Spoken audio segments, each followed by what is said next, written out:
In the restless city of Olowo, where the roads were always busy and the nights rarely slept, there lived a girl named Temi. The city was full of tall buildings, loud markets, and people chasing tomorrow. But inside one narrow street stood a small house where time often felt heavy. Temi lived there with her parents. Her mother moved through life like someone carrying water in a cracked pot.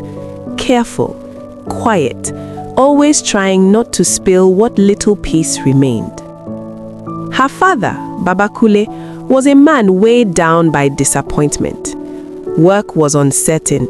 Money slipped through his hands faster than it came, and when the city refused to bend to his hopes, frustration followed him home. Temi learned early that some homes were loud with laughter, while others were loud with silence. At night, when the street lights flickered, Temi would sit close to her mother. She noticed how her mother's smile was brave but tired, how her voice remained soft even when the room felt tense. Temi did not fully understand everything, but she understood enough to know that something was wrong. One evening, as rain tapped on the rusted roof, Temi asked her mother quietly, "Why do you always forgive?" Her mother paused, then replied, "Because bitterness feeds on itself, but forgiveness, even when slow, keeps the heart alive." Temi held those words like a seed. At school, Temi was different. She listened more than she spoke.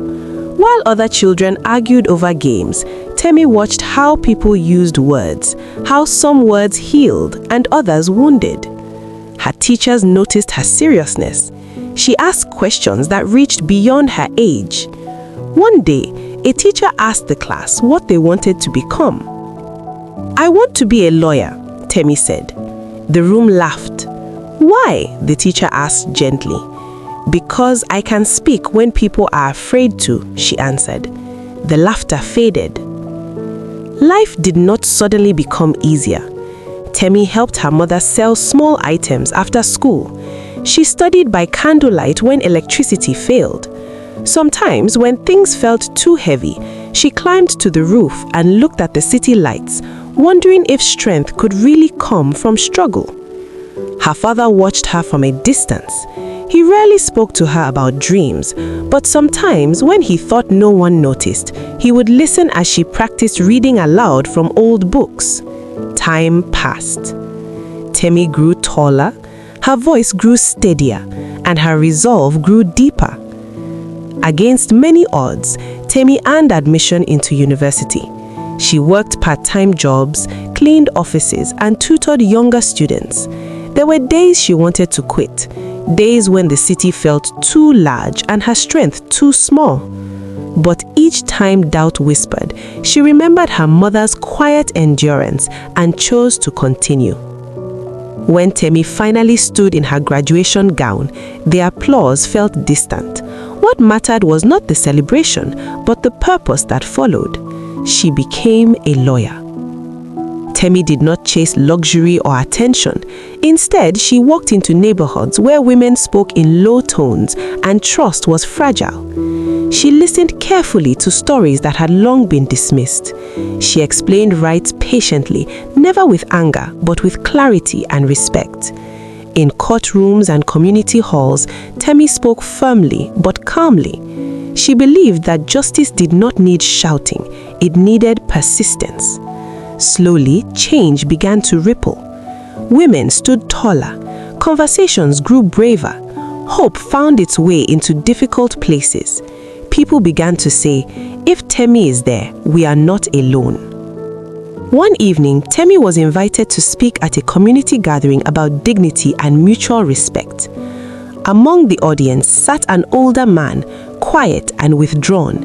It was Baba Kule. He had not planned to attend, but as Temi spoke about cycles, about regret, about choosing to become better, he felt as though his own past was being gently held up to the light. She did not accuse, she did not blame, she spoke of responsibility. That night, Baba Kule returned home changed. He spoke less, he listened more, and slowly he began to repair what could still be mended. Temi's mother noticed first. Peace did not arrive loudly, it arrived carefully, in softened voices, in patience, in accountability. One evening, Baba Kule said simply, "I did not know how to be strong without hurting.